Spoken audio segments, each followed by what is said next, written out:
ඉස්සර කාලේ ලංකාවේ හිටියා මහදැන මුත්තා කියලා මෝඩ මිනිස්සෙක්. මහදැන මුත්තට තිබුණා සුදුම සුදු කපු පුළුන් වගේ පපුවටම වැඩිච්ච රැවුලක්.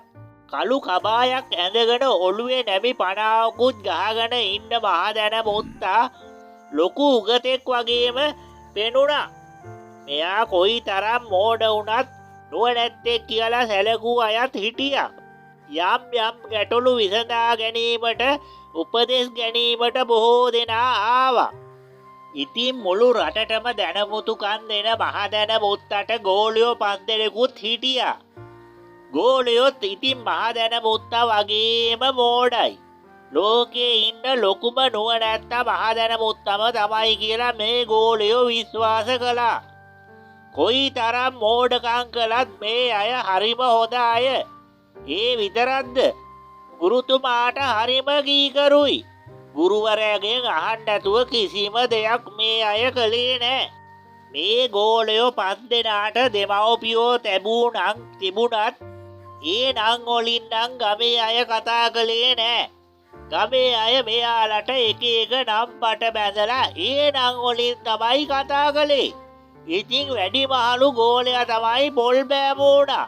මෙයාට මේ නම පට බැඳුනේ එයාට රවුම් මූණක් තිබුණා. අනිත් අයගේ හැඩරුව බලලා ඒ අයටත් ඒ වගේම මේ ගමේ අය නම් දාලා තිබුණා. ඊළඟ ගෝලයා කෝටු කිතයියා. මෙයා තමයි කෝටු කෑල්ලක් වගේ කෙට්ටු කෙනා. තුන්වැනියා රම්බොඩා අයියා. හතරවැනියා තමයි පුවබ්බඩිල්ලා. මෙයා නම් පුවක් ගහක් විතරම උසයි. ලාබාලම ගෝලයා තමයි ඉන්දිකටු පැංචා. එයා හරිම චූටි කෙනෙක්. මේ සියලු දෙනාම නැවතිලා හිටියේ මේ පේන මහදැන මුත්තගේ ගෙදර තමයි. කොහේ ගියත් මහදැන මුත්තා මේ 5 දෙනාවත් එක්කරන් යන්න අමතක කළේ නෑ. මහදැන මුත්තගේ ගෙදර වතු පිටිවල හැම දෙයක්ම කරන්නෙත් මේ ගෝලයෝ 5 දෙනාම තමයි. කොහේ හරි යනකොට බුලත් ඔලොගුවකුත් අරගෙන උවමනා දේත් මෙයාලා අරගෙන යනවා. මුත්තගේ ගමේම හිටිය මහා කපටි වෙලෙන්දෙක්. රටේ මහරජතුමාගේ ඇවෑමෙන් පුත් කුමාරයාට රජකම ලැබුණා. මෙයා හරිම විනෝදකාමී කෙනෙක්.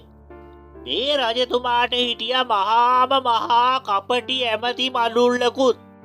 ඒ විතරක්ද මහදැන මුත්තගේ ගම්මානයේ කුරුළු කිචිබිචි සද්ද වලින් පිරිච්ච දිය ඇලි තියෙන කඳු වැටි තියෙන පාලන් තියෙන ගංගාවල් තියෙන හරිම ලස්සන පළාතක්. ඉතින් මේ පිරිස වටා ගෙතුණු ලස්සන කතා 100කටත් වඩා තියෙනවා. ඒවා අහන්න කියලා මං ඔයාලට ආරාධනා කරනවා.